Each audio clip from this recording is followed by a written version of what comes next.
তো হ্যালো বন্ধুরা, তোমরা সবাই কেমন আছো? আশা করি সবাই ভালো আছো। আমি ভালো আছি।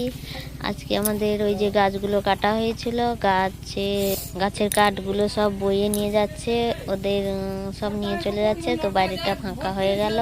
তো সামনে বৃহস্পতিবার, আমি বিকেলের ভিডিওটা তোমাদের সঙ্গে শেয়ার করলাম।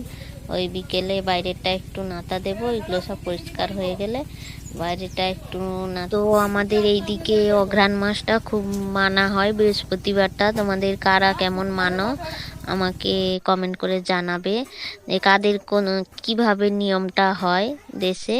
তা আমাদের দেশে, আমরা তো মেদিনীপুরের দেশ আমার। তো ওই অঘ্রাণ মাসটার বৃহস্পতিবার আগের দিন ঘরটর পরিষ্কার করে নেওয়া হয়, নাতা দেওয়া আর ঘরটর ভালো করে ঝাড় দিয়ে নিই সকাল সকাল উঠে। তারপরে পুজো টুজো সেরে নিই। তো বন্ধুরা, তোমাদেরকে কেমন করে পুজোটা করো বা কেমন তোমাদের ওইদিকে নিয়মটা আমাকে কমেন্ট করে জানাবে। আমাদের এইদিকে এইভাবে নিয়ম হয়। ছোট্ট একটা ভিডিও তোমাদের সঙ্গে শেয়ার করলাম, এটা বিকেলের ভিডিও। আর তোমরা কমেন্ট করে জানাও তারপরে বৃহস্পতিবারটা কিভাবে আমার কাটছে তোমাদের সঙ্গে শেয়ার করবো। আজকের ভিডিওটা এই পর্যন্তই।